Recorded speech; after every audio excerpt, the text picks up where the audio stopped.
Hi guys, this video is on interfacing a Nokia LCD, Nokia 5110 monochromic graphical LCD with AtMega16. This whole process mainly deals with the SPI function of AtMega16. So if you know the SPI features of any microcontroller, you can control these kinds of LCDs very easily.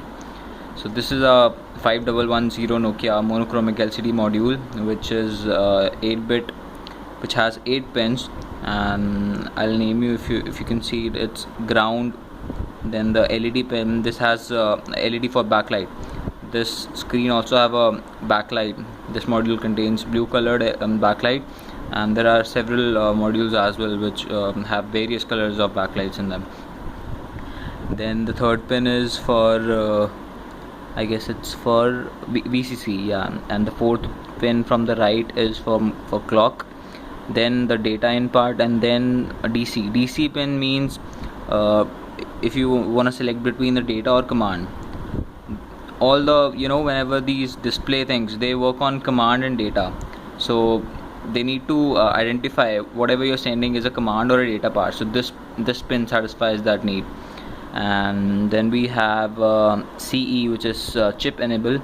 It's a kind of selection pin. And then we have a reset pin.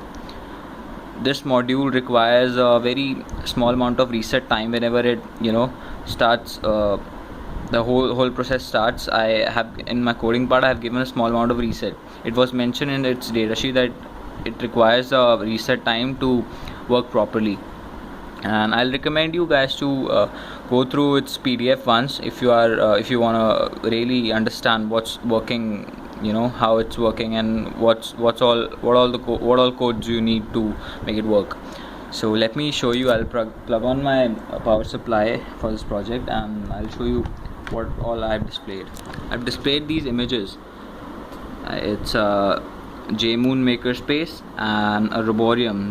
It's a very good website for buying robotic stuffs and electronic stuff. It's very this website offers you very cheap variety of products. And this JMoon Makerspace, you can Google it.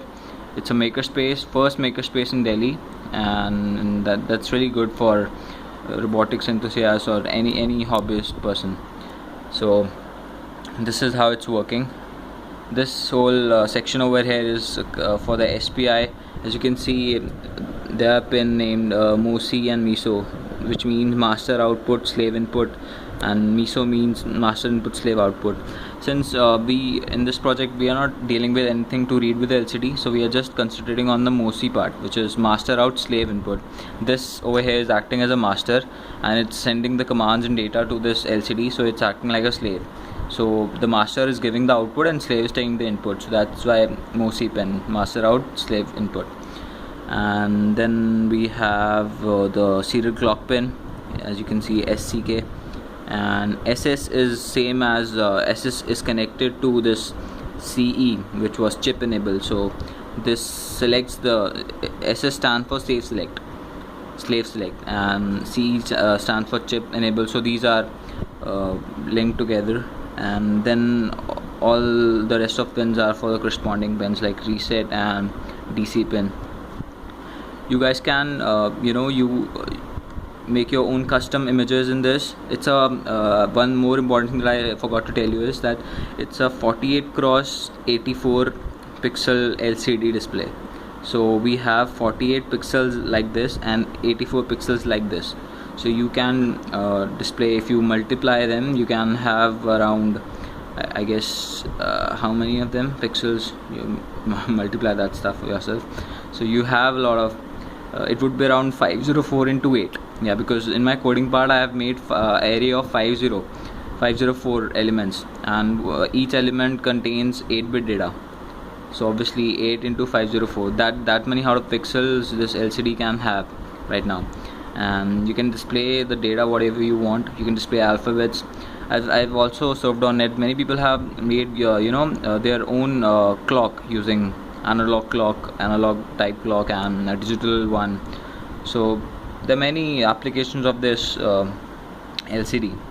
It's much more unique, and you can say it's much more as compared to those normal 16x2 LCDs. These can display a lot of images, so I'll prefer them over those LCDs. So that was the project on how to interface this LCD with the AtMega16.